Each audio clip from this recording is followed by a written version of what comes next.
อ้โหตามไม่ทันเลยก็ครับถ่ายหน้ารับด้วยครับถ่ายวีดีโอรอบข้างด้วยก็ดิสอนดูเจ้าของที่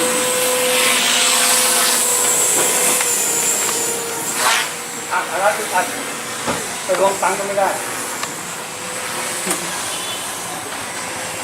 แต่พ่อเราเป็นลูกชายแล้ววันนี้ป้าไป3 เดือน4 เดือนแล้วคุณเองก็อยู่งานป้ามาโอ้ยจะไปกินของเขาหนักเลย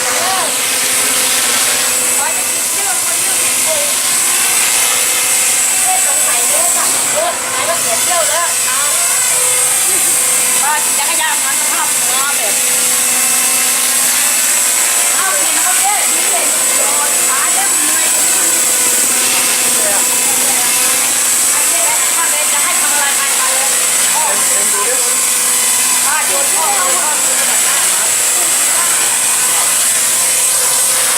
ไปที่จะติดไปที่อะไรเนี่ยเหนื่อยเนี่ยเดี๋ยวแป๊บได้ไหมไปสิอะไรเหนื่อยจบมาได้ถึงแต่ดีรับสิแล้วก็ลงพ่อเขาว่าการใช้ลูกตลอดแต่พ่อไม่การเองไม่กินตัวหัวลอยนี่ว่าได้ลำไส้ตรงนี้มันเป็นปลาก้น เอ้ยเอ้า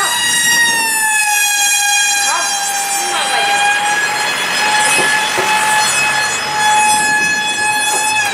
เมื่อกี้อยู่ร้านอยู่ไม่มาไวจัง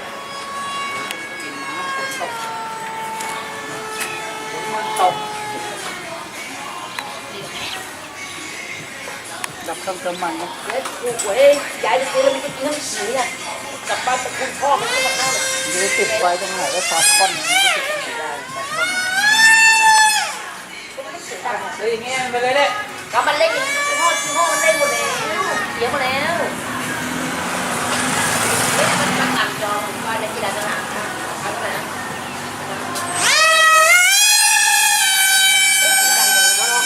สีเนี่ย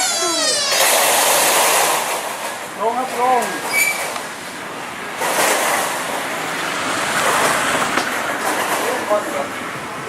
วันไหนวันนอนนะ ไปตรงไหนได้กับปลาก้นแผลมันก็ไป ไอ้ ตร ตั ง ง นี้ ค์เดี๋ยวชาวบ้านด่าลง ปลา วัด ก้นจะไปใส่ตรงไหนได้กับปลาก้นแล้วอยู่ไหน ลูกก็ถึงหนองบ้านหนาวไม่ได้ง่ายต้องเรียนป่วยแล้วลูกชายจะบอกว่าลืมดู แล้วหนาวไหนอ่ะ หนองบ้านหนาวของมัน โอ้โห แล้วก็มา อ้าวไม่ตกครับเฮ้ยไหนก็มา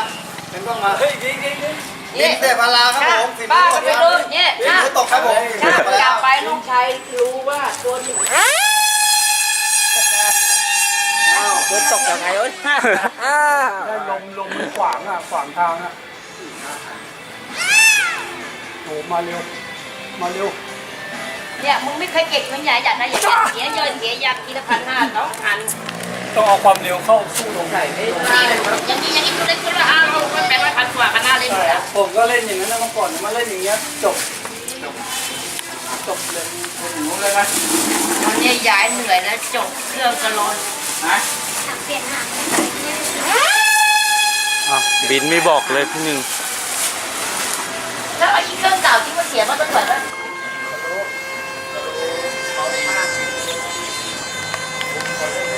ยากนะบางคนเล่นเป็นเล่นที่ของเขาใส่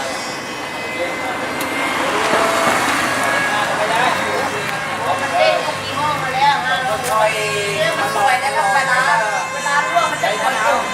แค่ครึ่งเนี่ยค่ะ แล้วเวลานั้นก็ไม่ค่อยถ่ายระดับขึ้นนะตกขึ้น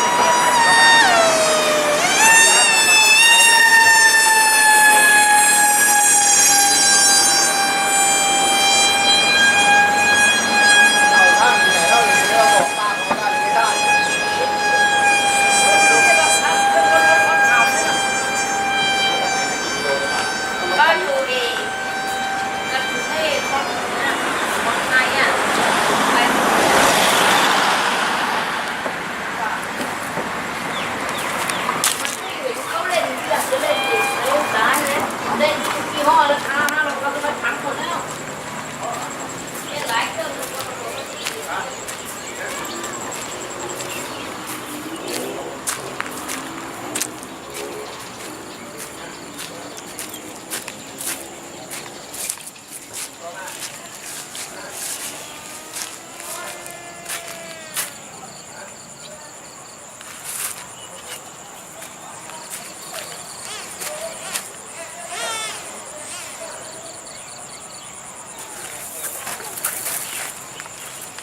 ง